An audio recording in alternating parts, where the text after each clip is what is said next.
Good evening, everyone. Welcome to the Board of Education workshop meeting. Today is Wednesday, November 12th.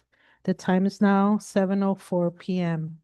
With me this evening, I have Jasmine Pressy, Ashley Goulias, Carol Bakey, Sherry McCready Pritchett, Mary Ellen Flaherty Ludwig, Howard White, and virtually we have Janine Randolph.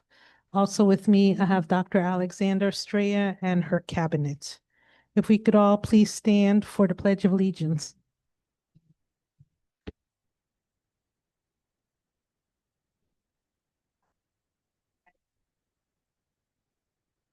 For which it stands, one nation, under God, indivisible, with liberty and justice for all.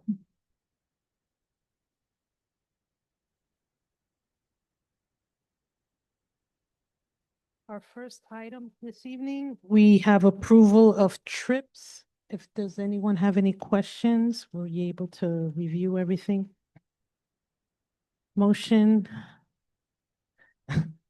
Jasmine, seconded by Howard. All in favor, please say aye. Raise your hands. Aye. You, Janine? Aye. Okay, I will go with everyone here in person. Next section of the agenda is the workshop session, and I'm transferring the meeting to Dr. Estrella. Good evening, everyone. Thank you for joining us this evening as we continue to engage the board in meaningful workshop conversations around a number of topics.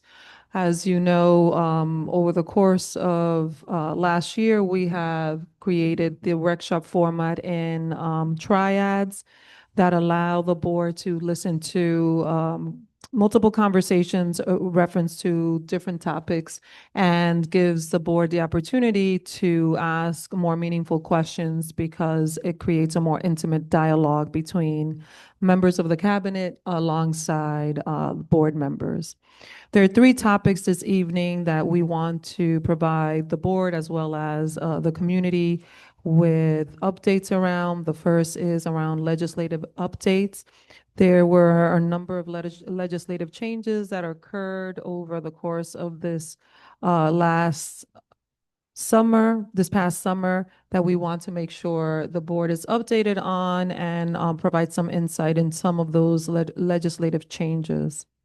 The second component is starting our conversation regarding the FY27 budget development, just providing the board with an update of where we are in the process, discussing some of the work that has happened thus far in preparation for our Wednesday town hall.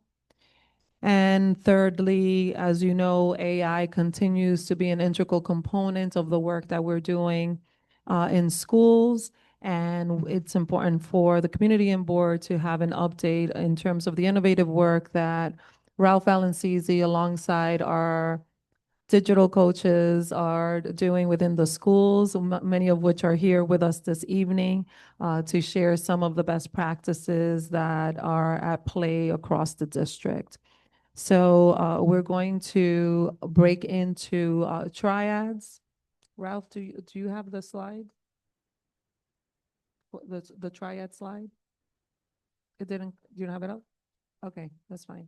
So for this evening, Sandra is going to be working alongside Rob Pennington. So if the following board members can please join their group. Can we have Jasmine, Kara, and Mary Ellen? Then we have a group with Mr. Osmani, who will be providing the budget update. Can we have Ashley, Diana, and let me see. For now, Ashley and Diana. And then Sherry and Howard will join Ralph with the AI group. We will start with those three triads and then cycle through.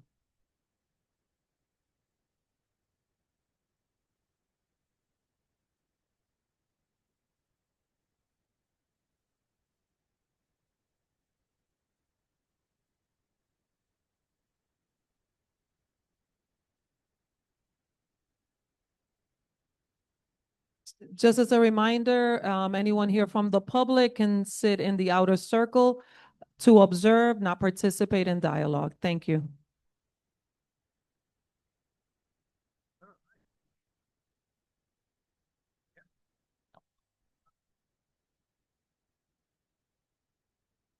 For having us.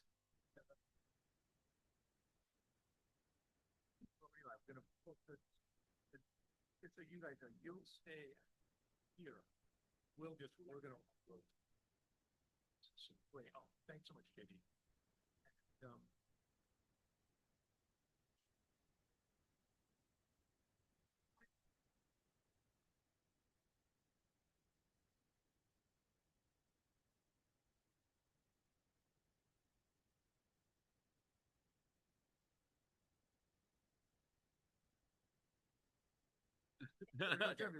We'll be able to see. All right, good. Great, so thanks so much. I wanted to start off by just saying, talked a lot about and since then, Dr. Freya, really, we've actually talked about international space, the work that's done, and how we're looking at it much more comprehensively than many other districts are. So in many cases, people are taking a look at it just instruction or just in safety. We've actually made sure that we're developing professional learning plans for everybody, including the board, all the way down to our students. And one of the big changes this year is the one stakeholder group we haven't focused on yet is family. So we wanted to share some of the work that we're doing right now. And that was really my goal for this year. If you remember when we talked about our goals with AI, that we wanted more responsible use and parent engagement. And how do we kind of get those things to happen? So tonight you're going to start to see some of the work that's actually going on, and we'll be able to tell you a little bit more about how we're moving all of that forward and stuff for everybody. So we're excited with that. So with that though, I just wanted to introduce, because really all this work is happening with our own coaches and our technical staff too. Some of which were able to join me tonight and really integral in this work. So I'm going to have them presenting a lot of this as we kind of move through this. So first of all, if you haven't met Dan, Dan is one of our digital learning coaches. How's it going? Nice to meet you. We've got Amanda right here. So Amanda's been with us for quite a while too as well. Steph. Hi, Steph how are Barry. you? Maria Norton is one of our other district coaches that just wasn't able to make it tonight. And then we have Jose with us too. Jose actually has been doing a lot of work, and we all kind of cross-pollinate in the way that we do work. Jose is actually on the technical side, so he's one of our technicians, but it's Probably, yeah. Yes. Do you have an your Google account? that's right. Yeah. He is the person we guide you to.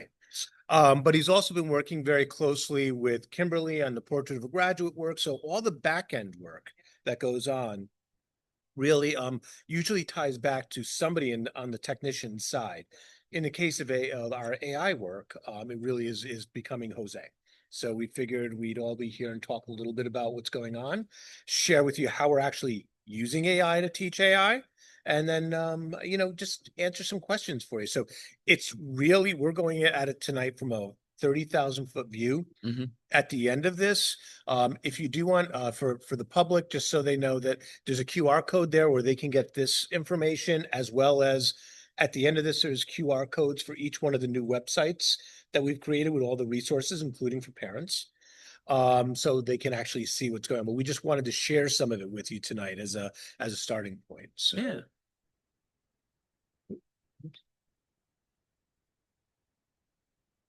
Hey, there we go.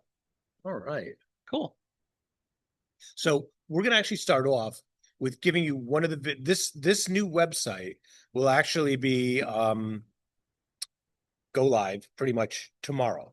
We wanted to share it with you guys first, but this, instead of us starting off the presentation, we figured it may make sense for you to see using one of the AI tools that we use with our teachers called Notebook LM, the ability to what we can do and how we can kind of share our messaging. So this is a general public message for us right now, created by Dan through pulling together a lot of our resources, our guidebook right there. So. Yeah. Yeah, no, absolutely. Yeah. So what we did is that we took all of our resources in our guidebook and the feedback that we got from our AI advisory group that we have, which is built with teachers, students, paras, and now we have parents in there now too, is that our guidebook is very extensive. It does have a lot of jargon in there. And so the goal was really, how can we make this digestible for the general public, for our families, for our students? How can we get them to better understand how we're using AI in the district? So by using AI and using these tools, we're able to make it digestible for them. And so this video is actually the opening video of our website. And it gives just that, like Ralph said, that 30,000-foot view of our AI site. So I think we go ahead and play it. Go ahead, JD. Welcome. This is a quick intro to how we're using artificial intelligence to support teaching and learning. So what does AI really mean for our students in schools? Let's dive in and find out. At its heart, AI helps computers recognize patterns and learn from data to support problem solving. It's so important to remember that AI is just a tool, and here it's always guided by our educators. Our goals are pretty straightforward: enhance learning, empower teachers, and support every single one of our students. Everything we do is purposeful and responsible because it's all about putting our students' learning first. That brings us to our SMART framework. It's how we teach students to use AI responsibly and ethically. And of course, student privacy and safety always come first. We follow all the rules like FERPA and COPPA. We're really careful about the tools we approve. They all have to meet our high standards for safety. To help everyone out, we've built some fantastic resources for our entire school community. Let's check them out. We have a teacher hub with professional learning and a hub for families with resources for learning at home. New to all these AI terms? No problem. Our glossary breaks it all down in simple, easy language. Go ahead and explore the site right below this video. There's something helpful there for everyone. So this is our promise. Our approach to AI will always be ethical, inclusive, and evolving with technology. Think of this site as a living resource. It'll keep growing as technology does, right alongside our community. Yeah, so that video was all AI. There was not, no speaking involved. I gave it a prompt and I said, and I also fed it our guidebook and make sure that it was following what our guidebook is. So it wasn't just taking from random sources. We want to make sure that it's staying consistent throughout it. Yeah, no, it's AI. And actually what we did with that though, and like I said, we use these tools with our kids for creative purposes. Teachers are using it now to gather notes from classes so that then they can create a notebook for students to have a study guide. We're really using it in a lot of creative ways.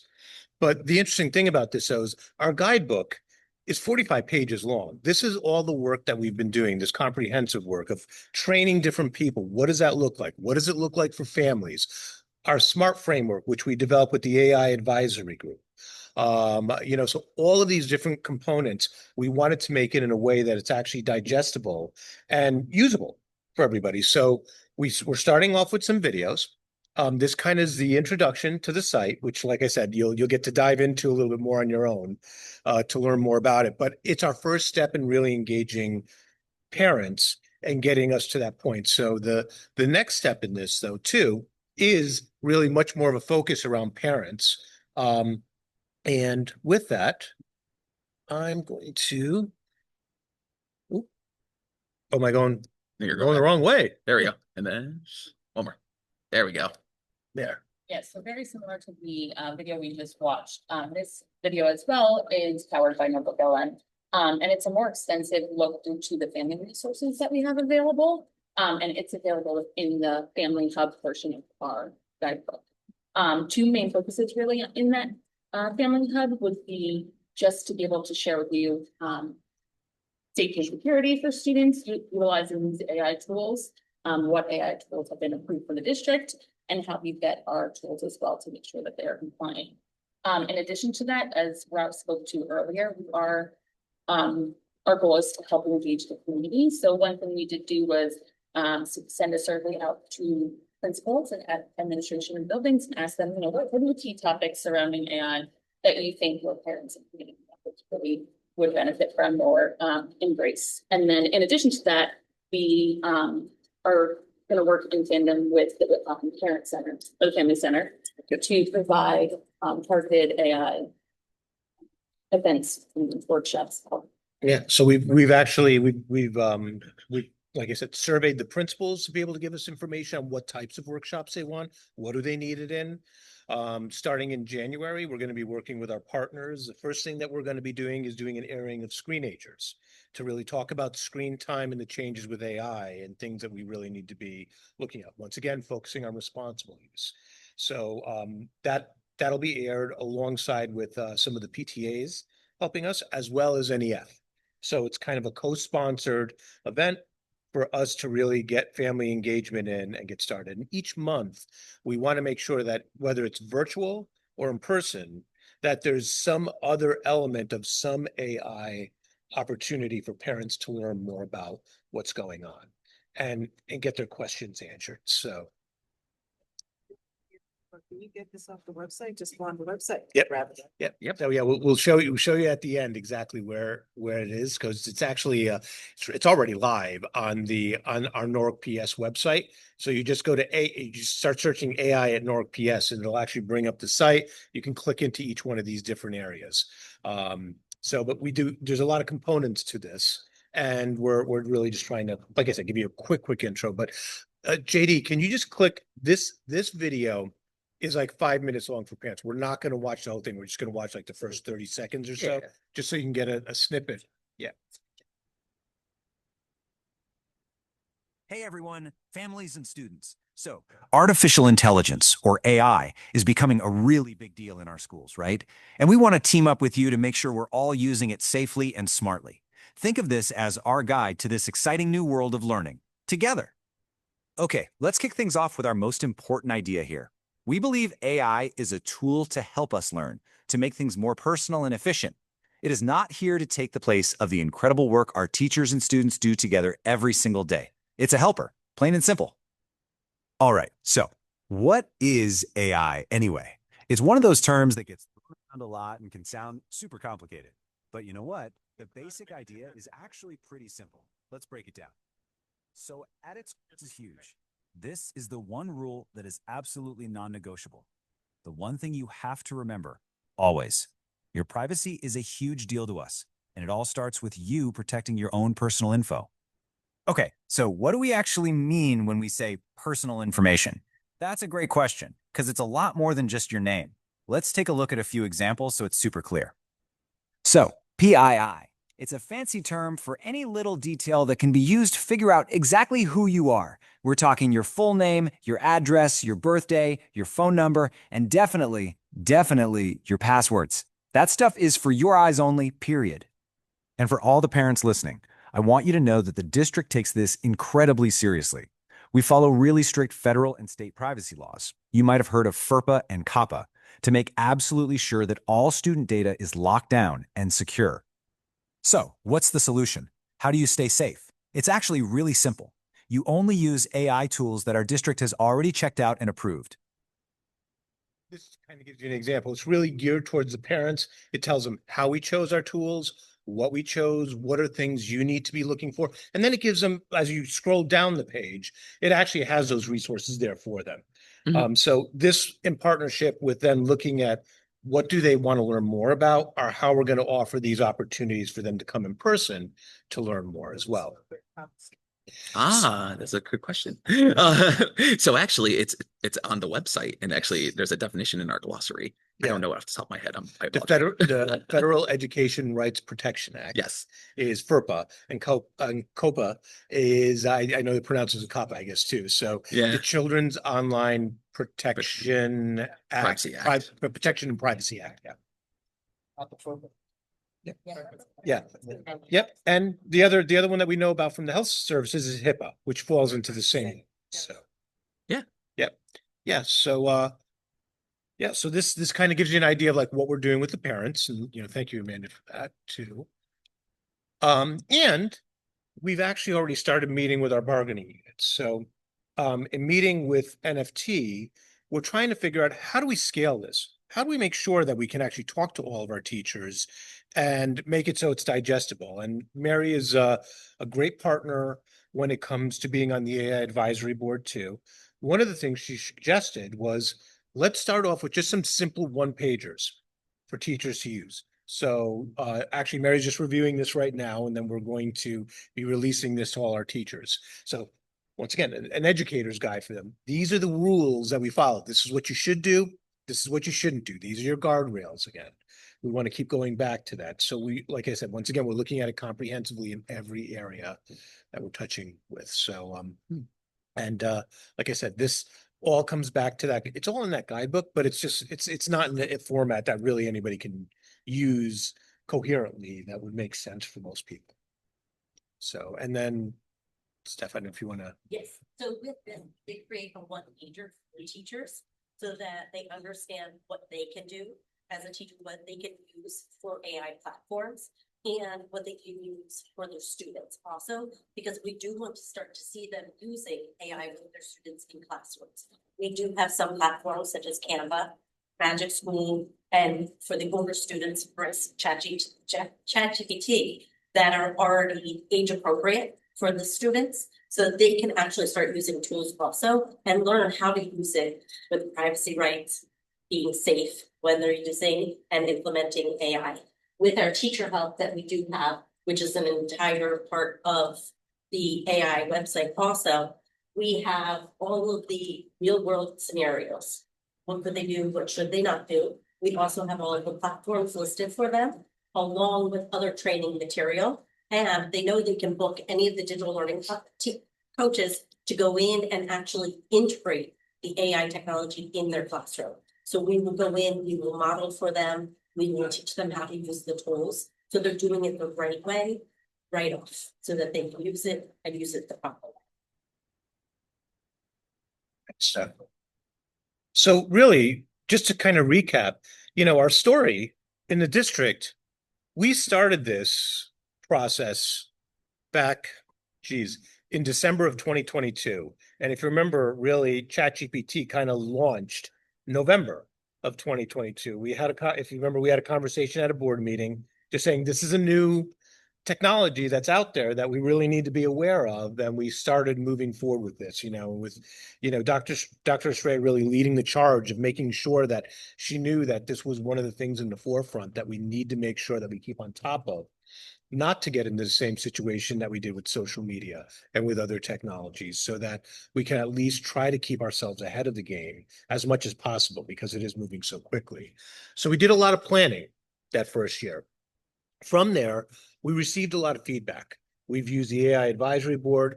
We've done surveys now with a number of different groups.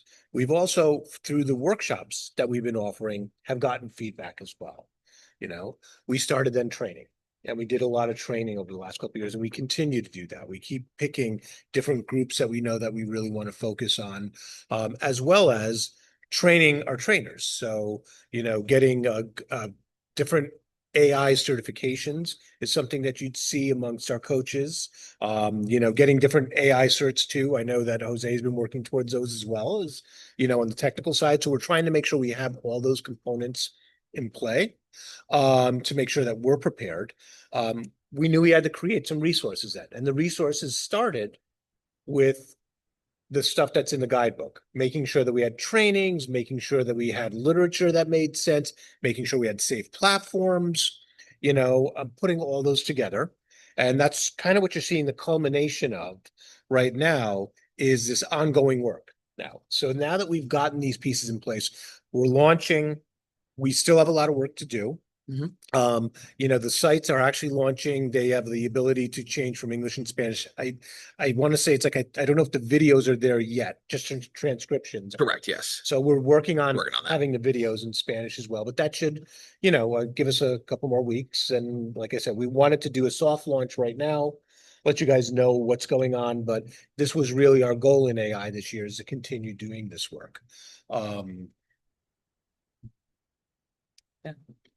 And these are the three different areas that you can kind of find that information on.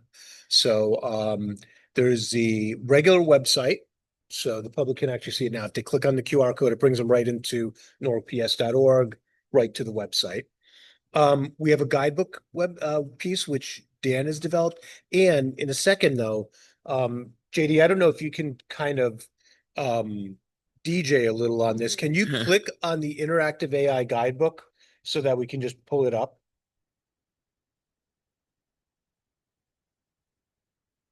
Just to kind of give you an idea, and this is really Jose's work in actually taking AI and developing, using AI to be able to kind of guide us. So you can see it starts off with our video.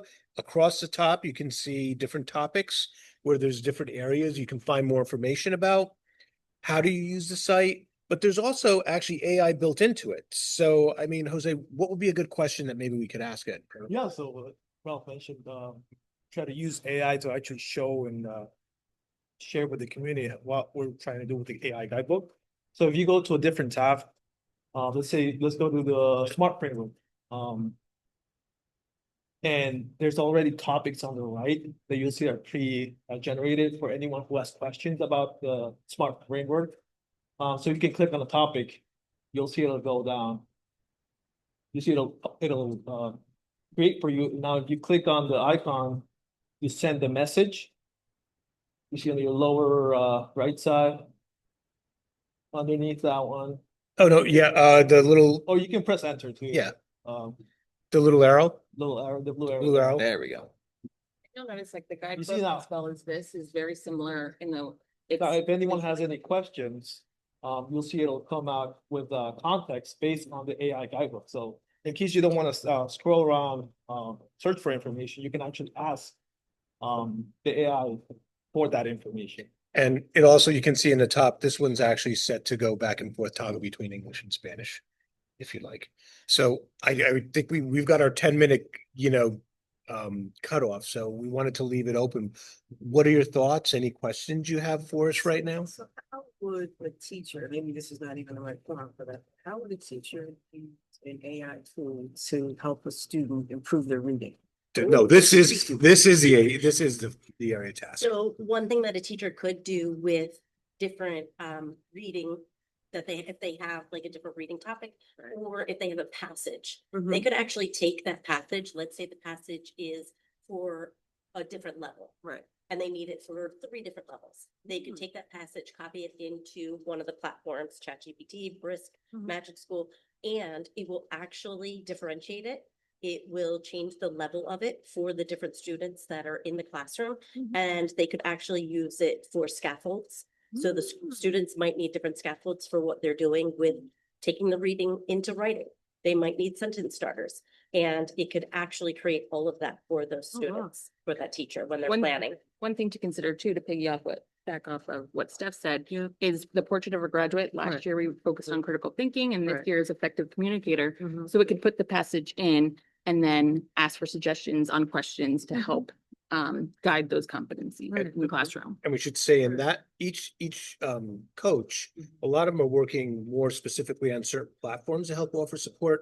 Amanda and Steph are both now I'm trying to remember the exact two from Magic School. Magic School ambassadors. Ambassadors. So that they're actually out there working with our 8 schools that are using Magic School as their platform to make sure that they understand how to incorporate this and supporting the teachers on a regular basis. So Magic School, is that a typical, a specific AI tool for elementary, I guess? I think a Magic School Bus, A lot of people get it easy to remember, right?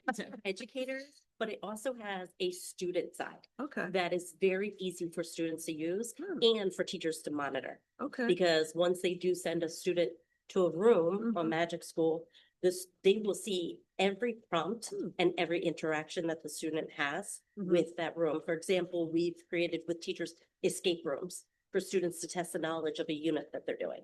And so they might get riddles, they might get different things that they have to solve. And the teacher will see every single interaction with that. So it is for adults, there's teacher tools Right, but it's all. for creating graphics, for creating anything that they need, emails, presentations. But then there's also that student side for it also. Yeah, one thing is that with all the tools that students use, they have signed our student data privacy agreement. So a lot of times when you're using an AI model, it sends what you prompted it back to its servers so it could train more and more on it. As long as the privacy agreement is signed and we're part of their enterprise license, all that data does not train their models. It stays within our NPS bubble. So student data privacy, their information is safe, and we feel confident in that. And that, so if a teacher wanted to say, call a student by a name within a chatbot, they are allowed to do that because it's within our realm of privacy. And some of them, like Dan said, with the privacy and the agreements we have, some of the platforms, AI platforms, are for certain ages. Yeah. Where some of the ones that we're using for the elementary are for students of the younger age, and they have tested everything to make sure they're appropriate for their age also. It's incredible. Yeah, it's pretty wild because using AI, I compared our student data privacy agreement from Norwalk Public Schools to the Connecticut State one. We're actually stricter when it comes to student data privacy. Yeah. So it's, we feel very confident that our student information is safe.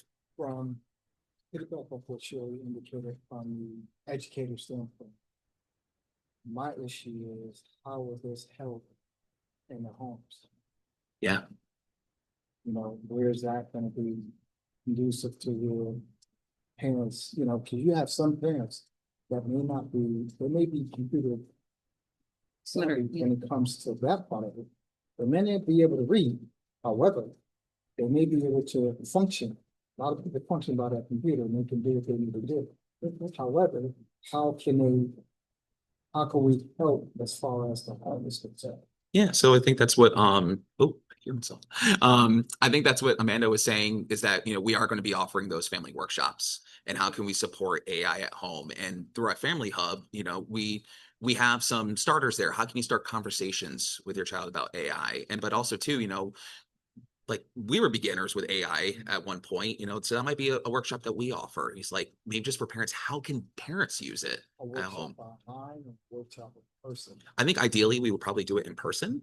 But we could probably do a hybrid. Yeah, we're trying to actually figure out ones that we're gonna do each month. Some may make sense and like online, but for the most part, when we surveyed our principals, I would say they were kind of about 60-70% were saying we'd rather see the workshops in person at our schools. And they'd like to sponsor them. Yeah, so that's exactly, so they'll be pulling us in to be able, because sometimes it's a little bit easier to, parents feel more comfortable at their school than other places, Yes, so we no. want, But I'm assuming Because too, of transportation, some parents maybe difficult. it's going to be difficult. It's going to be difficult.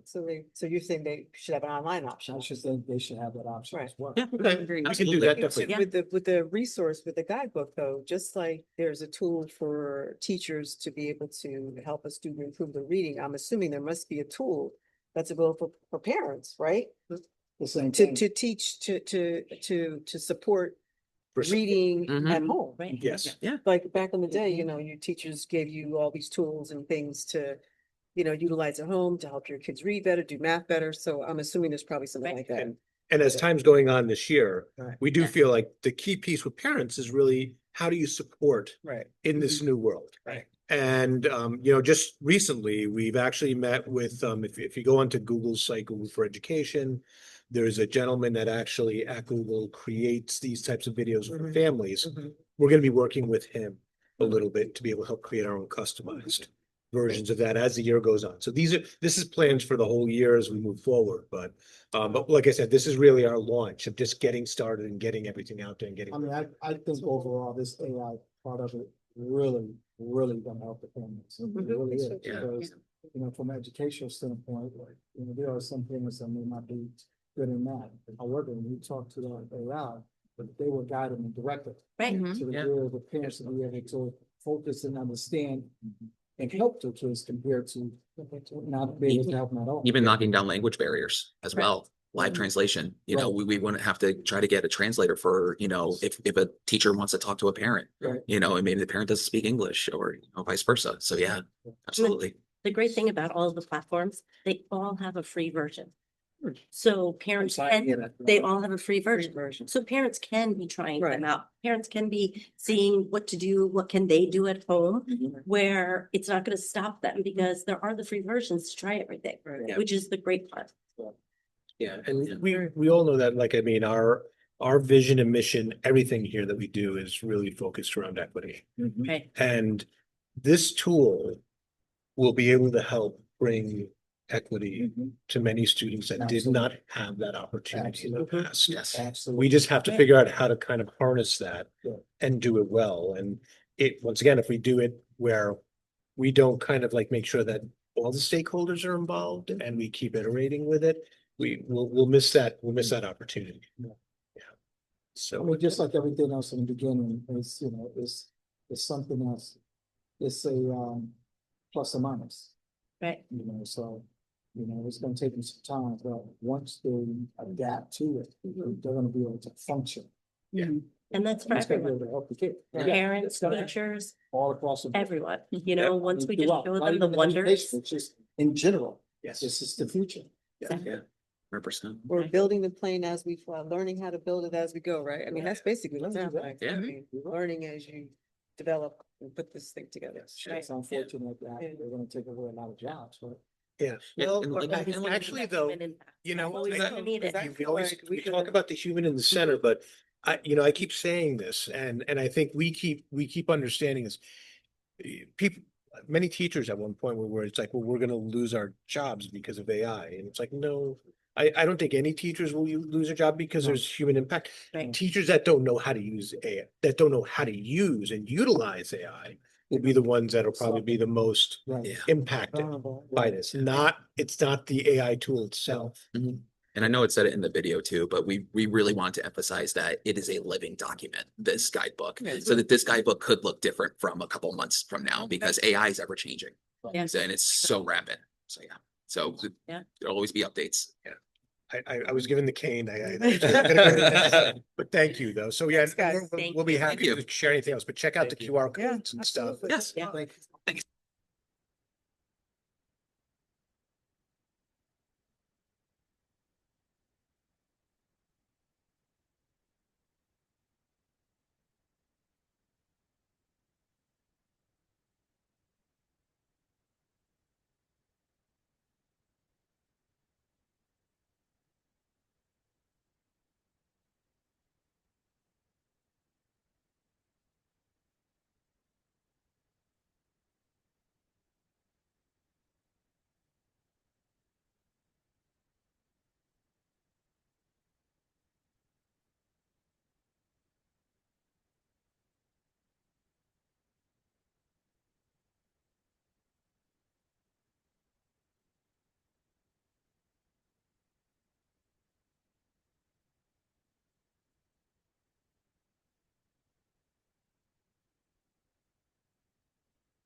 Exactly. My goodness.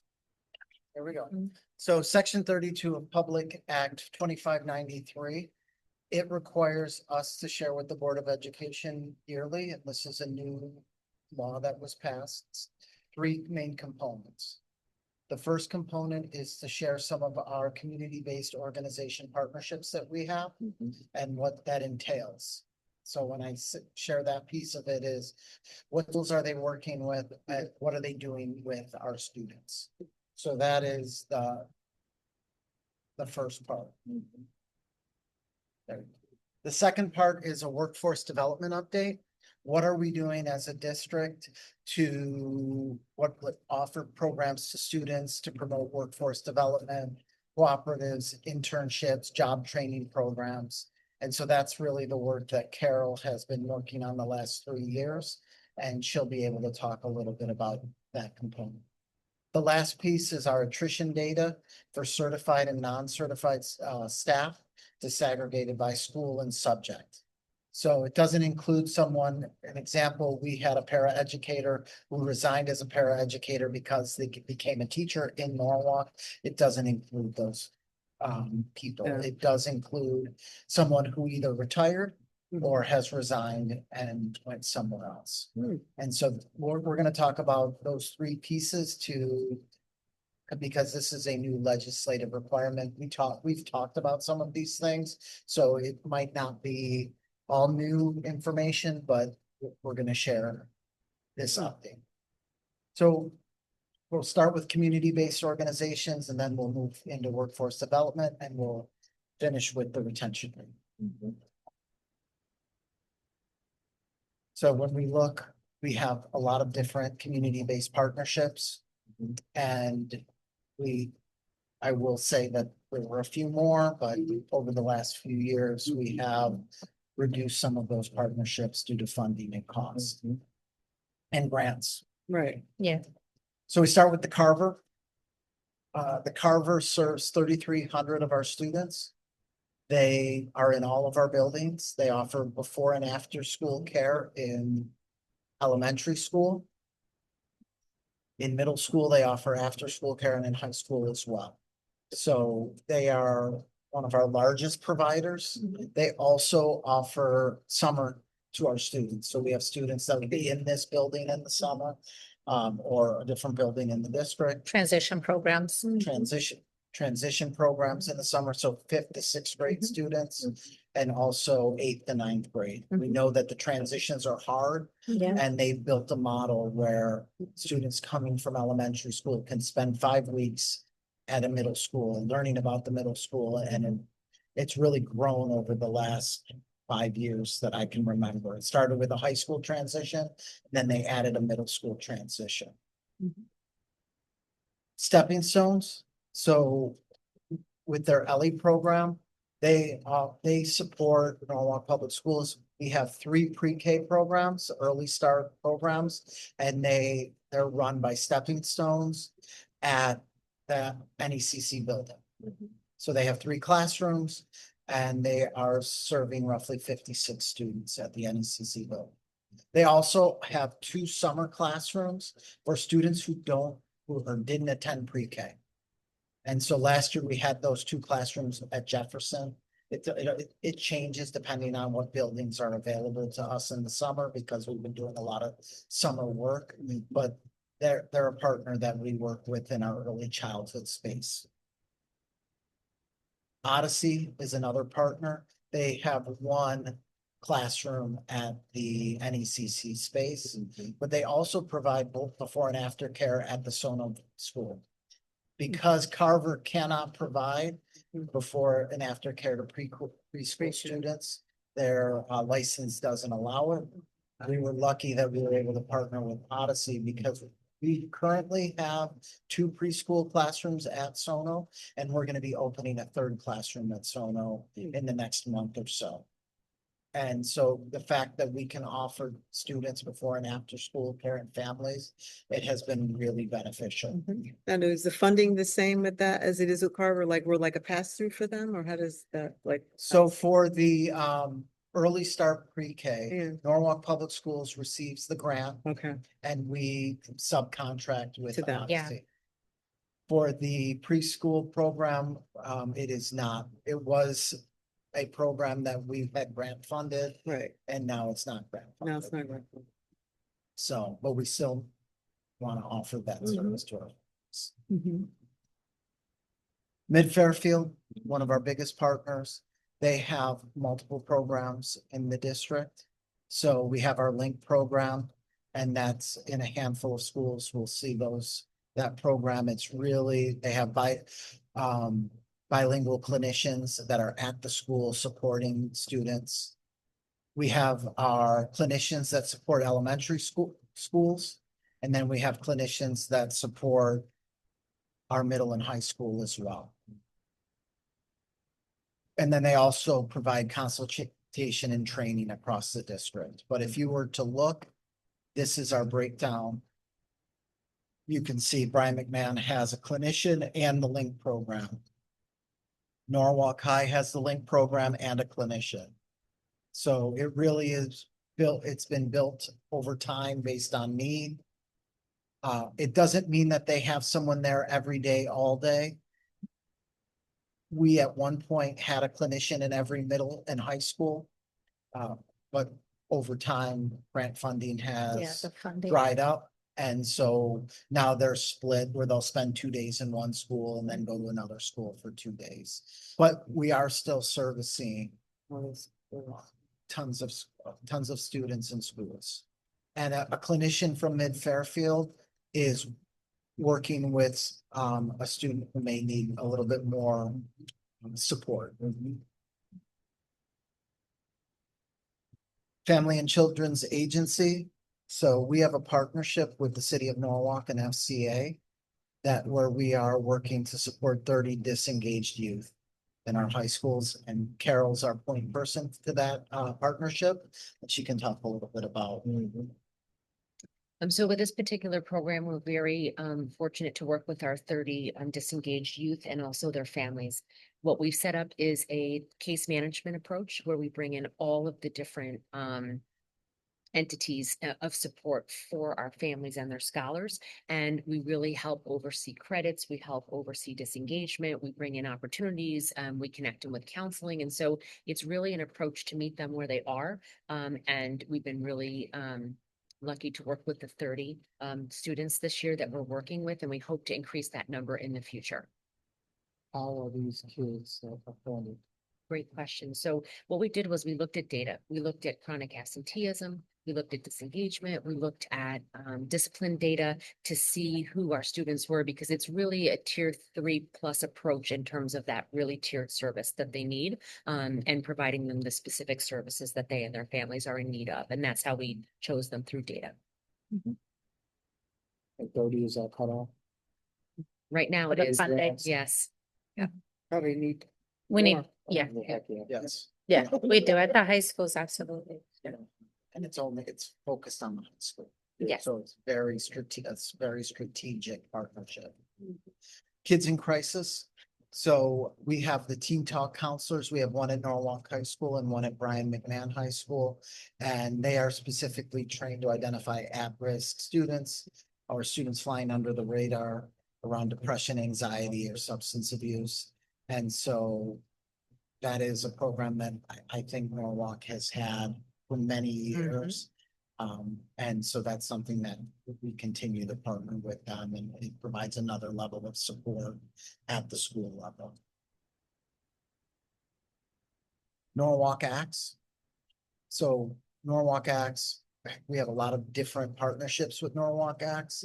We have the early childhood partnership, we have the mental health partnership, but in terms of actually working with students, one of the great partnerships we have is if a student doesn't turn 5 by September 1st, then they have to take an assessment to be able to start kindergarten. It was a new law that was passed a couple of years ago. And our assessment is the ages and stages questionnaire, and Norwalk Acts, it goes to the family center and supports us providing this assessment to students and families. And so that's a really good partnership. They actually train the family center and how to to give the assessment, but then they also come and support us with administering the assessment as well. So it's a really good partnership. They also give us transition data for students entering kindergarten, and that's through the Early Childhood Initiative. And that data helps principals and schools to really group kindergarten students, because you have lots of data, grades 1 through ever, but in kindergarten, you don't have a lot of that data. So this data that's pulled by Norwalk Acts really helps schools to make classes, and they use a lot of different factors for that. The Human Services Council Mentor Program is a program that we've had with us, wow, for a really long time. And I was corrected earlier. They actually have 412 mentees, over 100 mentors. And the way that the mentees are chosen, it's that they're referred to usually by a social worker or a counselor. And for various reasons, whether it is because a child is displaying a certain need, or because of absenteeism, or because of something that a family member may have shared, but it's through a referral process. And there's an application online. The child and the family completes the application, and then they're paired with a mentor. These mentors are not school staff. So these are mentors that come from all over Norwalk. And they've done a pretty good job at just keeping the mentors coming, so that I've never seen them actually be much fewer than about 100 mentors. And a lot of them have maintained those relationships throughout. Yeah. I was Jasmine actually. She runs it. Yeah, Runs it, but she was also a mentee. And so then she had a relationship with her mentor throughout her academic career here. And so, you know, as you could see, it's about half female, half male. And then we just basically take advantage of the Human Services Council to do this program for us. This program started by Susan Weinberger. I don't know if Yes. you know that. Yes, Dr. Because when I- Weinberger's wife, because, you know, Right. he works with us. Right. Dr. Yes, She was my kids' exactly. pediatrician. Oh, it's- Dr. Hamburger, she called him. But anyway, she used to work in the district, and she created Yes. that program. And I actually took it over for a while, and I ran that Yeah. program. And then HSC, I think it transitioned over to them like maybe in 08 or 09 or something like that. Okay. But I think she still has like a foundation. She has something where, She does yes, she fellowship programs. does. Yes, she used to work for Dr. So Sloan. she, Yeah. Yeah, but so, yeah, they've been with us for a really too. long time. Yeah. Human Services Council also provides, 2 of our school-based health centers. They're called the Appleby School-Based Health Centers. Initially, they were the original school-based health centers that we had in the district, and they were at Norwalk High, PTEC, and Brian McMahon, CGS. So they were at the 2 large comprehensive high schools. 3 years ago or 2 years ago, we put out a request for proposal. And in that request for proposal, we actually ended up partnering with Norwalk Community Health Center, which will come after this. However, Norwalk Community Health Center didn't have enough physicians to be able to take on all of the buildings that we needed. So we asked Human Services Council if they could still keep Norwalk High. Yeah. And PTEC, and if they could then move their Brian McMahon facility to West Rocks, which they did. And so that we could maximize the partnership. The one thing about the Appleby School-Based Health Center is that they're only operational during school hours, with only some services available after school for mental health care. And the reason why, it's because they're not partnered with like a Yale or Norwalk hospital, so they don't have like a medical home, but they do provide things at the schools that nurses can't do, like vaccinations, exams, physicals, all that can take places at the schools. And if you would advance. Thank you. And so Norwalk Community Health Center is a fairly new partnership for us, even though they've been around for a really long time. It really came out of us putting out a proposal to have these school-based health centers be more comprehensive. And so we wanted somebody that could actually provide a medical home. And what that means is, even though I'm a Brian McMahon student if I go to Nora Community Health Center, but if I have a problem on a Saturday, you can now go to their Connecticut Avenue location. So it doesn't matter like where you are located, you can go to all of their various clinics because they are a standalone clinic. And so then their hours are much more comprehensive. They have evening services, they have counselors, and they're located at Brian McMahon, Ponus CMS. They're also located at 1 Park Street. The 1 Park Street location actually offers family services, not just for the students. So you could just go there. And then the Kendall Elementary, we've built it out, but we're still waiting for licensing because of the federal government has just not been giving out these licenses. But we do have the grant and the funding for it. We're just waiting for the license. And we're looking to see if we can expand our partnership with them even further. Like we did a pilot program for dental at Jefferson. And so we're hoping that they'll take that on for us also. Darlene Young was one of the founding members of. Yes. You know that? He was one of the founding members of the community health center. Yes. Ability and Beyond. It's located on East Avenue. They partner with our 18 to 21 program. So they provide 2 employment specialists. And they work with our students who go to CT State Norwalk and Norwalk Hospital. And so that is a partnership that we have as well that is supporting our 18 to 21 program. The Maritime Aquarium is one of our larger partnerships. They support our Marine Science Pathway, which is at Jefferson Elementary School, West Rocks Middle School, and Brian McMahon, but it also supports our summer programming. Our elementary summer program, grades K through 4, every student goes to the aquarium twice. And then we have a showcase at the end of the summer where their project is usually focused on an animal, marine life, and then they display them at the aquarium and it's a family night. And we've had 600-700 people attending that end of summer celebration. So that's one of our other partnerships, and that's through the Marine Science Grant as well. Norwalk Education Foundation. It's an interesting partnership. 3 years ago, we started a partnership with them around the Reading Buddies program. And so this partners with student families, adults from residents from the community with our 3rd grade students. And they go in and they read to our students and they work with them. And we actually provide a training to all Reading Buddies so that they can focus on read aloud strategies or best practices. And many of the Reading Buddies are retired and they come back and give back. And we started with a handful of schools and now we are in all 13 elementary schools. So it's a really nice partnership that we have, and it is not something that has a cost, financial cost to it, which we like, and that principals have shared. Students look forward to their Reading Buddy coming and working with them. Okay, well, that was our partnership, our community-based organization piece. We're now going to transition to Carol and workforce development.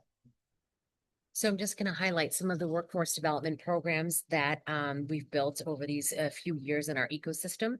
And so this is just an overview of the programming that we're going to talk about in a little bit more detail. So the first program is the CT State Norwalk partnership we have, where our scholars are able to take certification courses. Our program piloted back in fall of 2023, and this is an open opportunity for all of the high schools for our students to go ahead and apply. They're able to take a variety of courses, and what you can see up here on the screen in front of you is actually the course catalog that we started with in fall 23, because we make a very specific and tailored course catalog for our scholars each semester, and you'll see it run all the way till fall of 2025. The nice thing about this particular program is scholars can take enrichment courses such as Learn to Meditate, such as gardening and conversational beginners, Italian and Spanish, but they can also take IRC courses, which are industry recognized credentials Amazon Web Services, Microsoft Office, CT Personal Voting, for example. Those are industry recognized EMS. credential courses and Mhm. EMT course as well. EMT. And so you can see them all listed there, which is really exciting because before our scholars walk across that graduation stage, they're building their resume with one or more than one credential that they're able to show, the world of work, what they have earned prior to graduation. The next program that I wanted to speak about tonight was our internship program. We have a paid internship program, which is funded through grant funding. And our interns are paid minimum wage, $16.35 per hour, and they are placed in a variety of internships, between 20 and 22 different placements. And so in the application, if they decide to apply for an internship, they're actually now asked their first, second, and third choice for the best match. I want to ensure that they're matched in a great place where they're going to thrive and succeed and in an area that's of most interest to them. Carol, what are some of the internships? Because you're always Yes. looking in it to expand. I am always looking for internships. So if you know of any partners or anyone that are interested in interns, please have them contact me. And what I will share is we've placed them in our preschools in the city, also in some of our classrooms at MPS, communications, our finance department. We are diversifying now into retail. So we're having some retail locations we're able to place them in. Information technology, to Family name a contact. few. And we family pay center. them, so it's at no Yes. cost to whoever is the host. Yes. Right. Mhm. So the partner really benefits because they Mhm. have a scholar who they work with, and it's a longevity program, I like to call it, because we start placing in September all the way to June. It's not a couple of weeks. It's a really, a nice partnership between September and June. And what often happens is the partners will contact me and say, "Can I keep the intern for the summer?" And I say, absolutely, but the program's ending, so you'll want to pay them and then they can reapply next year. So it's like really some an of the exciting, banks. So do we have any Mhm. banks? it's a wonderful, yeah. wonderful program. Do we have any banks that we kind of placed in? Not yet, but very open to, because our internships are in person, they Okay. are remote, and they're a Okay. hybrid of both. So Okay. really, Yeah, a lot of thanks. flexibility there. Our next program to highlight is our Pathways to Construction Trades Workshop. One of our main partners is HMTX, and we've offered this program now for 3 years in the fall. We offer it in October. The first course that is offered on the weekend is an exposure course, an all-day course for our scholars, and they have all of the trades come in and they have a complete exposure. Then the following Saturday, our cohort comes back and it's more demonstration type exposure with the same partners that come back, with our same trades partners that come back. So it's really exciting. We're actually in talks now about doing our first spring cohort this spring. So we're really excited to put together another class if possible. Our Red Fashion School is a school that we have partnered with now for some time. If you are familiar with the show Project Runway, the president and owner of the fashion school, Irina, she is a professor at the Parsons School of Design in Norwalk. And if you've seen Project Runway, her classroom that they show with the light on and off and all the sewing machines is actually her classroom. She has a wonderful program that exposes our scholars who are highly creative. As you can see, this is their work on the screen that you can see, their drawings that come to life. They work with fabrics. They first do their drawings, and then you'll see one of our students there on the runway, because they take their fashion ideas from drawings to the actual runway in doing a runway show. Also, this particular program also attracts our scholars who are business minded. They might not want to work on a sewing machine, but they might want to be the entrepreneur that puts the fashion line together and builds the brand. Is that the lady you had at the office at the train station? It was Yeah, the- right? That's she still has it though. Still has it there? Yeah, she still has the train station and now she's here. Oh my goodness. I wondered, I was like, oh, that's gotta be the train station lady. Yes, it is. But she's the No, real she's the deal. real, no, she's been the there, she's real been there for a deal. long time. No, I- Yes. absolutely. Something else that we wanted to highlight this evening is a new actual trade series that we launched this year in October that we're very excited about. We really looked at the data of our senior scholars to say what trades and technical school programming are they most interested in. And one of the feedback pieces we got was that of an electrician. So we hosted in October at the Family Center a day in the life of an electrician with our industry partners, our electricians from our local union. And we had a full house of over 35 families and students attend who are interested in pursuing the field of electrician. At the end of that particular seminar that we did, we had 15 people in total, scholars and families that were committed to visiting the school, potentially starting to apply for their apprenticeship or enroll in courses. So this is a real impact program, as I call it, because our scholars and our families are making actual decisions that evening or shortly thereafter to pursue their trade or their field. So what we're going to be doing is this will be a year-long academic year-long series, and the next one will be in December. So I'm just looking at the data now to see which trade I should pull for December according with the numbers of what our scholars want. And so that's being worked on now. So my vision is to do one every other month until June. This programming has gone on here for many years. This is kind of two programs you're looking at on the screen here. The one to the right in the pink flyer is for our MPS families who are 18 and older. And so I do a workforce development workshop for them at the Family Center, one in the fall, one in the spring, connecting them to apprenticeship, trades, jobs, meeting them where they are, seeing what they need. So if I have a family member that comes in and says, I would like a CDL, a commercial driver's license. Okay, let's start the process and let's get you to a CDL. How do we get that credential for you? So that's kind of the tone and tenet of that particular workshop series for our families. And then the other two flyers you're looking at is the high school workshop series. So I go into Future Ready and all 4 high schools, and I do the same type of workshop, but developmentally age appropriate for juniors and seniors in the fall. Trades, training, technical, post-secondary planning, internship, and jobs. And then in the spring, it's for freshmen and sophomore, volunteer experiences, internship exposure, and really matching them with more the freshman, sophomore experience. Also enrichment experiences, maybe things they're looking for to try to figure out what they would like their path and their course to be. And then lastly, we have a trade day coming up on December 10th. That is being hosted and coordinated by our college and career specialists at each of the career centers for our seniors that will be attending who are in their post-secondary plan, indicating to us that they'd like a trade, that they'd like a technical school. They're not sure yet of their plan or not really knowing or in the exploratory phase. And so that's coming up on December 10th.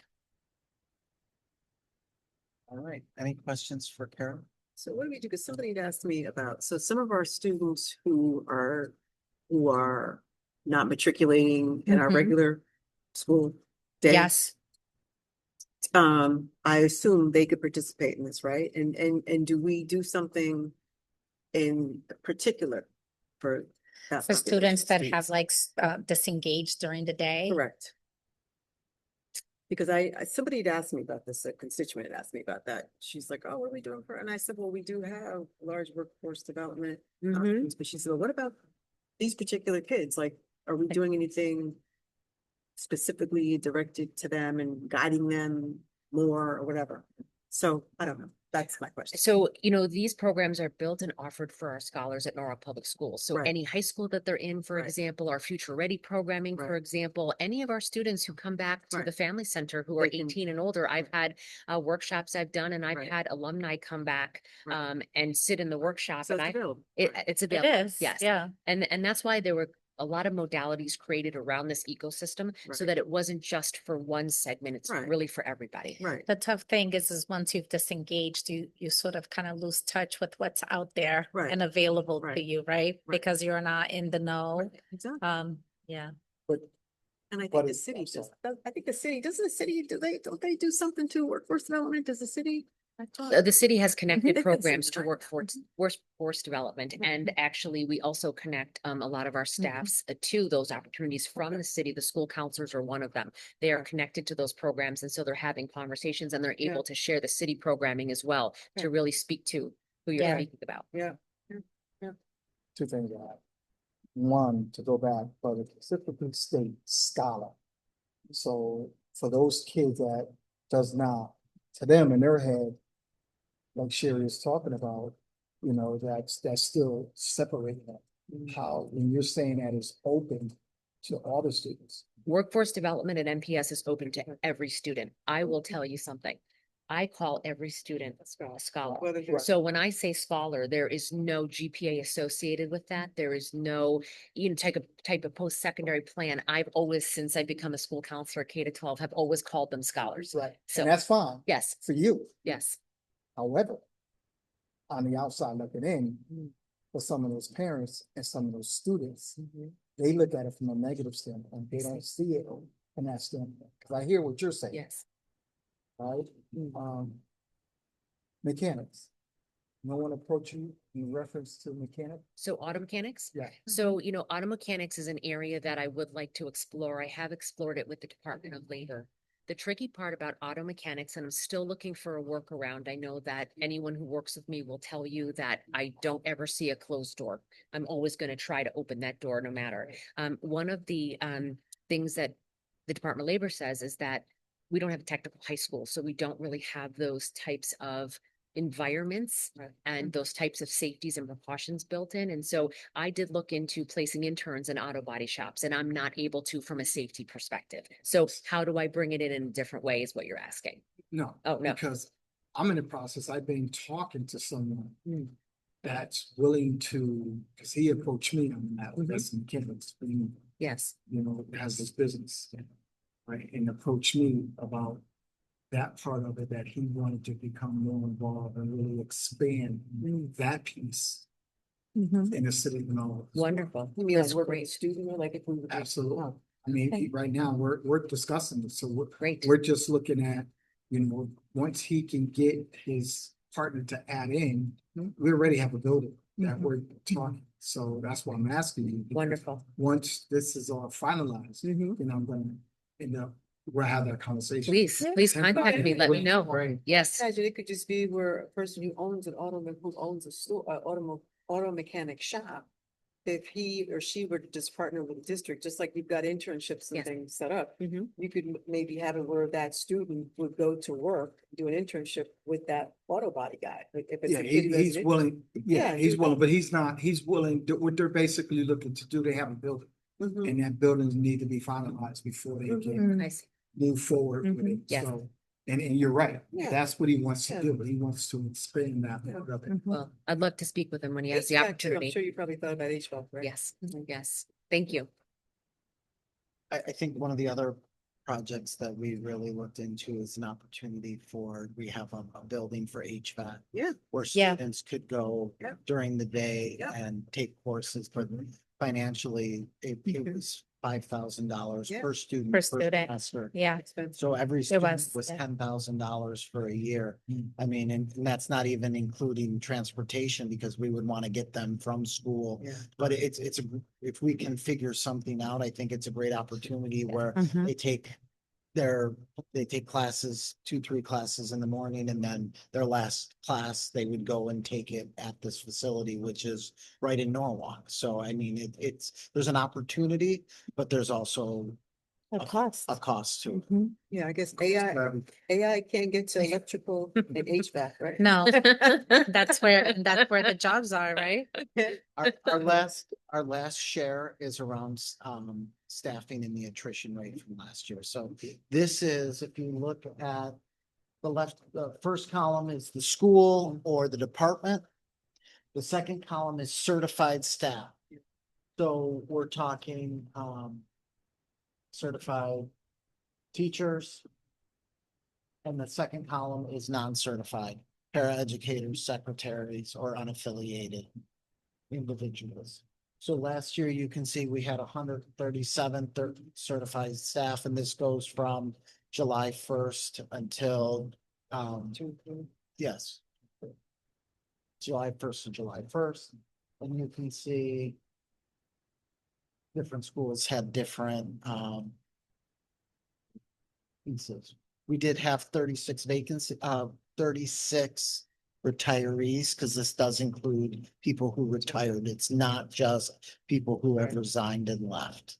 So I just want to make that statement. Is there anything here that like jumps out or any questions that you have, or? I mean, I think Brian McMahon is the highest. They're also our Our largest. school. largest facility. They Mhm. have over 1,750 students. Mhm. So. And then the second piece is looking at it by department or subject matter. So if you were to look, we can see administrative support administrators. Different departments that pop up in Special education. special ed. Not surprising that. Special education, job. special education is the highest. If you look at both certified and non-certified. I think then the next two would be science and mathematics, which are all Hard to staff. hard to staff areas, Mhm. correct? I will say, some of the administrator piece were based on budget. Yeah. And so that was, we did see people that resigned after the budget last year. So I do want to share that piece. I'm surprised elementary is. But we have, just remember that we have 13 elementary schools. Oh, right. So when you look at 14, It's one of schools. yeah, it's not, it's not that many. The other ones are more concentrated because when you look at math and when you look at science, they tend to be in the secondary schools.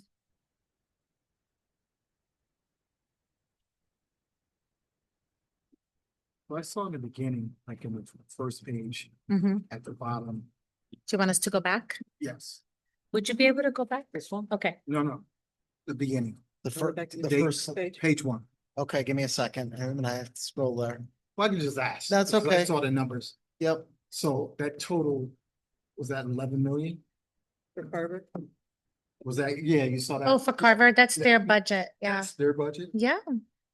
But the Carver does something interesting because they seek out funding. this one. So we give the Carver some grant funding. So for instance, for some of their summer programs, we help fund some of their programs. We help fund, but what we help fund is nothing Nothing. close.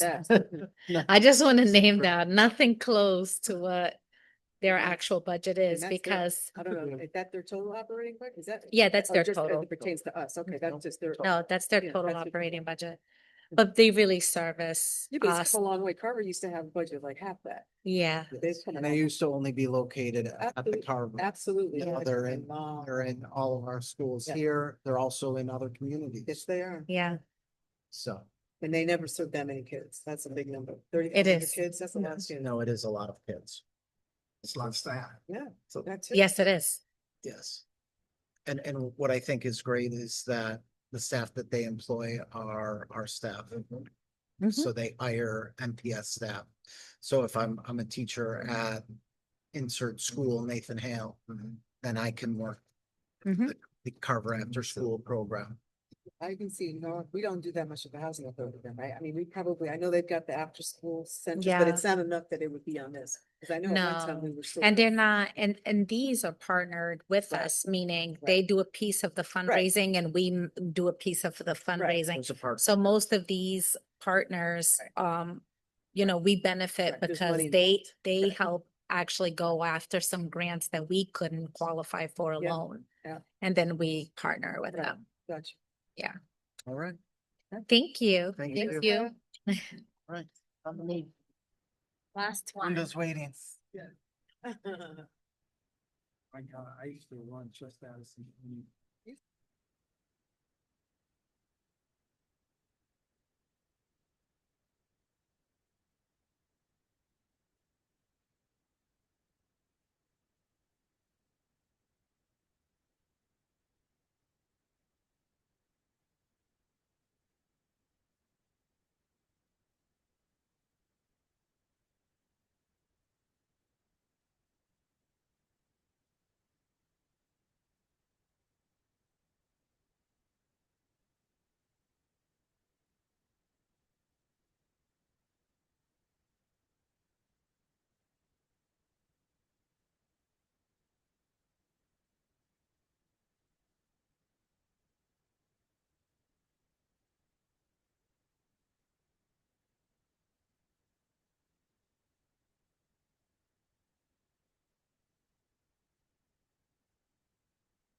No, I'm about to find out.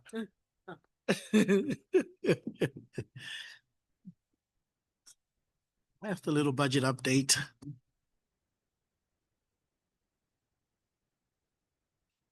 Some sure you Yep. you heard.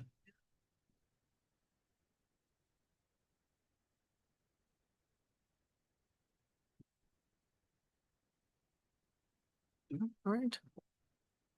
Well, how's everyone doing? Good. Good. All right. I just have a couple of updates I want to give you with respect to where we are with the budget process. So I'm going to be looking there, and you guys can be looking here. Let's see.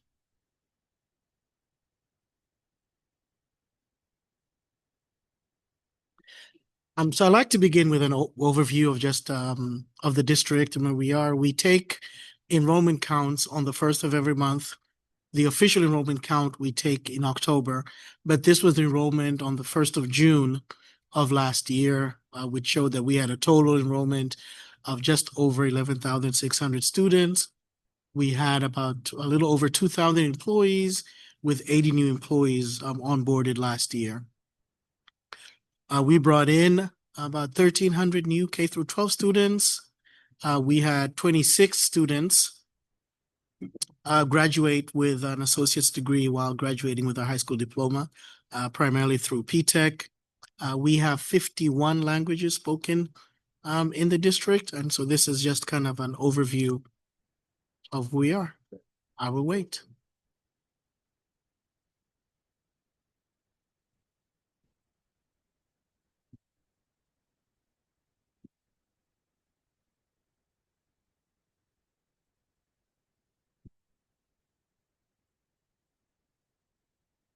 Oh, going the wrong way. Okay, here we go.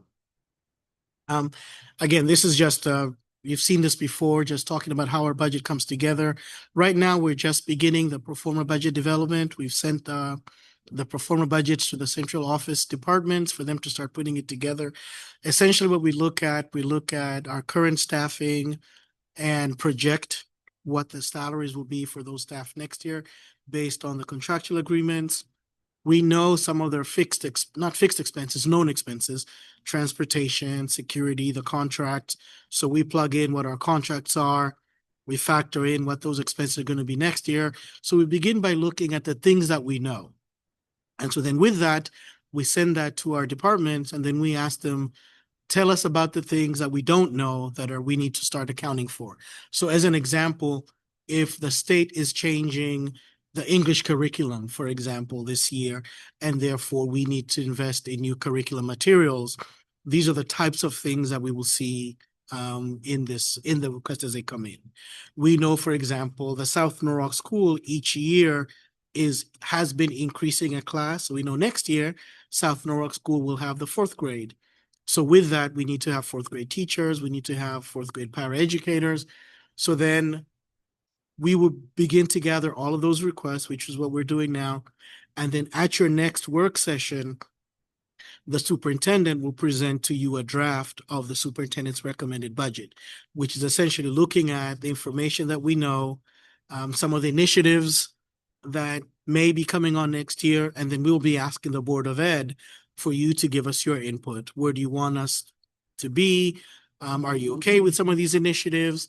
And then once the board approves the tentative budget, then that budget gets submitted to the city, and we go through that whole city process until June. Then we get the final budget. So that's kind of where we are with the process. But right now, we're at that level 2 phase of budget development. As far as where the budget is, and again, I shared this last month at your board meeting, our initial budget that was approved was 242.6 million, that 3rd column. Then we received the additional 4.5 million appropriation, which was primarily to reinstate 52 positions. So you'll see of that 4.5 million, 3.5 is salaries, 890,000 is benefits, and 20,000 is a contract at Brian McMahon for a Kids in Crisis program. That contract is actually more than the 20,000, but they were short 20,000. So we applied the 4.5 million for Brian McMahon, and that's how the $4.5 million got distributed. The amended budget then was $247.2 million. That's the budget that we're beginning with. And so when we start building the budget for FY 27, that is our starting point. We're gonna start with 247 million. This is the position that we have, and then we will just factor in the incremental cost on top of that. So that's what we'll be presenting to you next month, and you guys will give us input, and we will know what we submit to the city. I wanted to spend some time and talk about changes. We've had conversations about the Food Services Fund and the CEP program that we're in. You recall that when we approved the budget in June, the initial budget approved in June had the district participating in the CEP program. Then when we had to make the $2 million in reductions, we opted out of the CEP program. Then there was some additional conversation. The superintendent engaged with the mayor, and we received funding from the city, from philanthropists, and we were to provide some additional funding on the board side to reinstate that program. So we reinstated that program with the understanding that we now had the revenue to manage that program. Subsequent to those conversations, there were a number of grants that we had applied in the School of Lunch program that we did not get, that have caused the revenue assumptions to change in that program. Primarily the fresh fruit and vegetable grant. Historically, we had 10 schools that qualified for this program. This year, only 4 sites were approved. They did not approve 6 of our sites for that program. It's based on a number of criteria, including income. As a result of getting 4 out of the 6 programs, we're losing about $145,000 in revenue for this year from that grant. That grant also, well, not that grant, the same methodology is used to fund our supper program.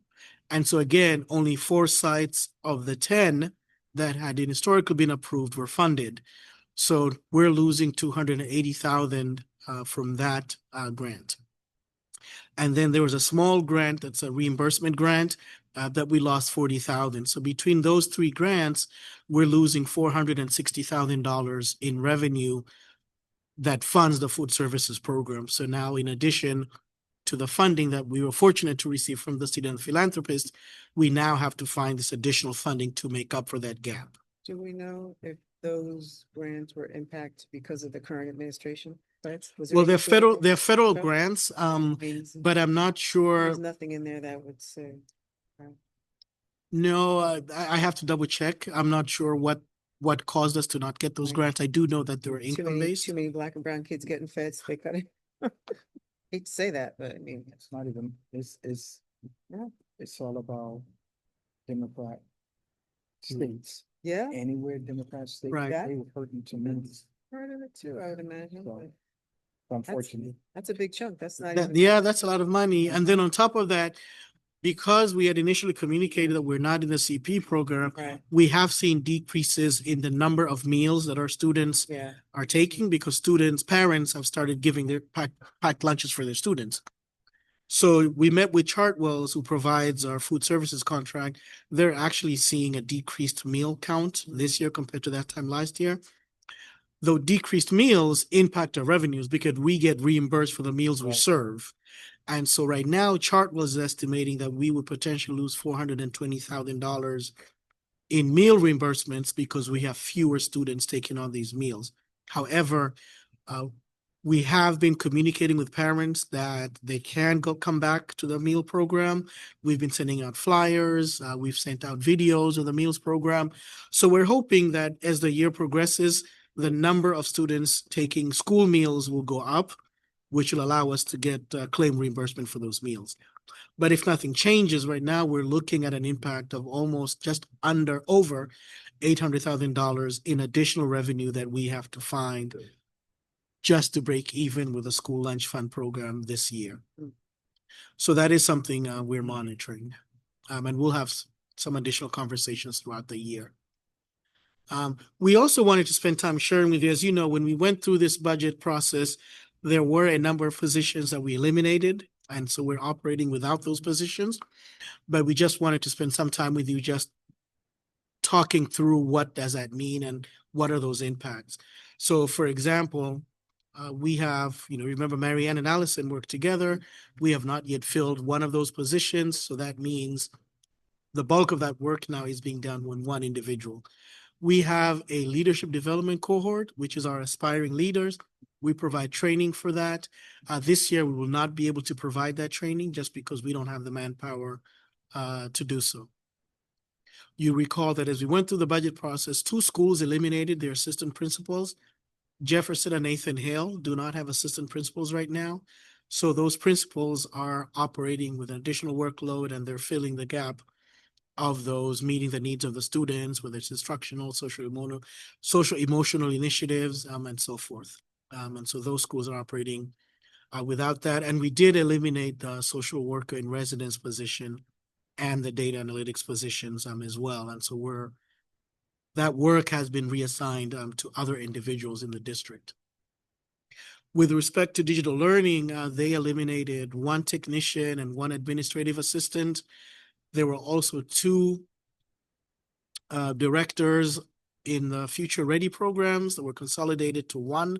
So that program now has had to kind of change the way the program with Virtual Academy has shifted to an in-person model, no longer the virtual model. And then the Twilight program has also been changed as well. These are the programs that are now housed in this building. So those have changed as well. The assistant superintendent, because of those additional leadership positions eliminated in the department, he's also taken on some additional roles, Ralph Valencisi, with regard to digital promise, with AI, library media specialists, and overseeing our digital coaches. So he's taken on those tasks. And so we are seeing increased workload. Many of the finance administrative duties that were done within the department, those duties are being redistributed within the department. And then finally, with our data support, we did eliminate a data analyst position. These roles were absorbed with other roles within the deputy superintendent's office. But the challenge with that is, when we started doing a really good job of focusing on the data, and that's what that position did. So maintaining that school-specific data is being done now, but is being done with fewer resources. But we're continuing to do that. We were starting to do one-on-one data dashboard reviews with each school.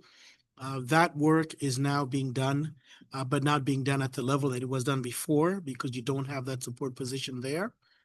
And so to help manage that workload, some of these work functions have been incorporated into the school improvement position as well. The assessment coordinator has also now taken on the functions of supporting our MBK and our MSK program, because what we were doing with those programs, we were starting to manage the data and the performance, looking at outcomes, my brother's keeper, my sister's keeper programs, and seeing, are we seeing changes in attendance? Are we seeing changes in outcomes, in performance? And so that was data that this person was tracking for us. We're still doing that, but that work has been reassigned to other people. We also want to continue the work with the portrait of a graduate. We're doing that work, but again, the work that Dr. Erickson was doing on portrait as a graduate, she's also taking on some additional responsibilities in these other areas. And so this is just to kind of show you how these changes have impacted us operationally. Moving to the FY27 budget, the first thing that we do, obviously, as you know, 90% of our positions are in the schools. And therefore, what we look at in the schools when we determine how much a school gets funded, we begin by looking at the enrollment of that school, because that is a driver of the funding for that school. We look at the student demographic and needs of that school, because each school has different needs. We look at the collective bargaining because it determines what our mandated class size is. So once we determine the enrollment, we look at the number of sections in each school, and then with that, we determine the number of teachers to go into each school. We have looked at how many multilingual learners are in that school, because we know those students require additional resources. So depending on the MLL needs of each school, we identify the resources needed for that school. We look at special programs. We have specific programs like the Montessori program, the Silver Mine program. We have magnet programs at our school like Wolf Pit. So we have to staff our schools to meet the programs that are offered at that school. And then finally, and importantly, we also look at the number of specialized needs students that are in that school. So we have to identify resources for that school. So in looking at developing the FY27 budget and all budgets in prior years, we start looking at these items. To start getting feedback, we are actually issued a budget survey about a month ago or so. We closed that survey on Friday. I will be sharing the results of that survey at the community town hall next week. We had 514 families respond to the survey. The survey was in English and Spanish. 85% of the families responded in English, 15% responded in Spanish. We had 74% of the families were elementary school, 27% middle school, 23% high school. This is typically what you would expect because we do have more students in the elementary school, so we'd expect to see more parents responding there. 1/3 of the families have children at multiple schools, and that's why those numbers don't add up to 100%. Feedback we received that we're looking to apply and use next year that I'll be sharing next week. They gave us input in terms of budget priorities. They gave us input of programs that they thought the district should continue to invest in. They also had some suggestions for cost-saving considerations. Because we were tracking their levels of their children, we have some good grade level specific feedback that we got from that survey. They had good suggestions for us in terms of parent engagement, and we also provided the opportunity for open-ended feedback. And so we've gathered quite a bit of open-ended feedback. And so what we'll present to you next week are some of these results that we hope will inform our budget as we begin to put it together. And then finally, just looking at what are the drivers for next year's budget. I began the presentation by talking about the $4.5 billion appropriation that we got to bring back those 52 positions. Our request this year will include maintaining those positions, so that's going to be a driver of the budget. Special education continues to be a need, and so we're going to include that in our budget, factoring in what the needs are. This year, the Board of Ed is required to start funding our limited liability auto and property insurance. Historically, that had been funded by the city. And so this year we are taking that on. And so we have to factor in that into our budget. We talked about our school meals program. As you know, from the summer, many families have wanted the district to continue funding that program. That program comes at a cost. As I shared before, we have lost some grant revenue that offset funding for that program. So as we present to you next year the budget, you will see that as a driver. In order for us to continue to fund that program, there are costs associated with that. Contractual salary increases, employee health insurance costs will be a driver. We are adding 4th grade at Sono. And so with that, we would need at least 3 teachers, para-educators, to maintain that 4th grade classroom. And then we just have some other service contracts that are also increasing. The city recently changed the rate of contributions for a 401A. It used to be 5%. It's going up to 6%. It's a retirement plan for those that are not on the pension. I've heard of 457. Yeah, so 401A is for public sector. So it's similar to 403B or 450, Yeah. 401K. So we're now contributing 6% as an employer share from 5%. Right. So there's an incremental cost to pay for employees that are participating in that. Yeah. So that'll be part of the driver for next year. But we kind of wanted to just kind of share with you what the drivers are for next year. And if you have any questions. I do. Yes, please. So what's the drive or what's the reason for the city turning over the liability, auto and property? So it goes back a few years, and Sherry, you may remember, this was an item that was always funded by the city for a number of years. I don't want to say always. I went back, I think at least 10, 15 years funded by the city. Back in 2019, thereabouts, the auditors came in and they found that that fund had accrued significant positive balances. So then the auditors recommended, rather than the city continuing to fund that account, let's deplete that account fund balance until it gets to a low level and then restart contributing to it. So for a number of years, the city stopped contributing to it and we drew down that fund balance to almost zero. When we got to zero, those contributions never resumed. And so we continued to pay the bills out of that account, but there was no contribution to that account. So then that account started accruing deficits. So about 2-3 years ago, the Board of Ed and the city started conversations about how do we move forward with this account and making sure that it is fully funded. And so we were debating whether should the city continue to fund it as it had done in previous history, or should the Board of Ed could start funding it as part of its operating budget. Well, last year, when the city gave the Board of Ed the 6.5 million, the conditions for that 6.5 million was that we would fund this. And therefore, we were now in this agreement where we have to fund it. So now we're on the hook for it. Exactly. Because we had agreed to do it. So yeah, so that's how it got to us. So it was a condition for the 6.5 million. I knew it had to be something behind it, Yes, you know, because technically they should be funding that. correct. And they had been for a number of years. I mean, even to the point where they could have said, okay, we will reimburse you. Yeah. You know, but I knew it. Okay, I just wanted, how do we get to that?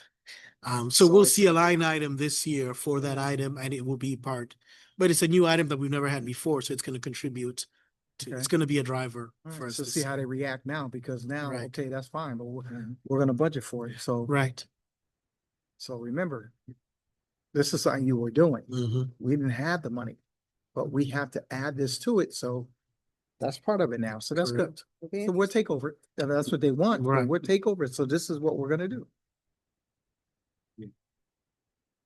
Okay. Good for me.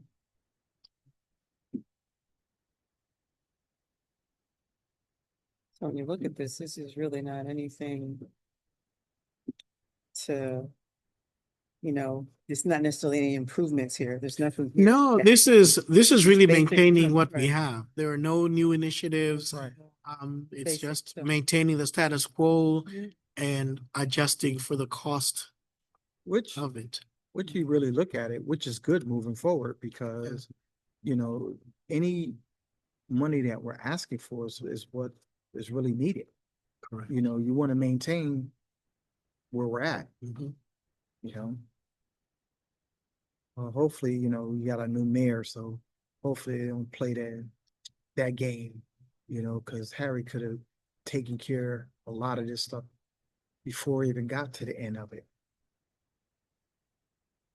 So let's see what Barbara does.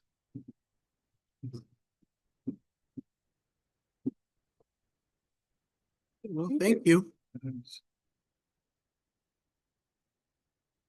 Onward and up.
So thank you, everybody. That concludes our board workshop. We had 3 different presentations, and with that, I'm going to pass it back to you, Madam Chair. I just want to say thank you to the teams. I mean, the information today was very positive. There was a lot of information, but very, very positive, and I look forward to seeing what else this district comes up with. Anyone else want to say anything? Just wish more people were here. I just wish more people were here. You know, one of the things that came up was we weren't being transparent enough and folks didn't know what was going on. And I would love to have seen more people here, but we'll see you next week, hopefully on the 19th when we have the town hall. Okay, so the next item of the agenda is public comments. There's no one here. Is there anyone online? Okay, no one online either. And with that, I'd like a motion to adjourn. Jasmine, seconded by Ashley. Thank you, everyone. Have a good night.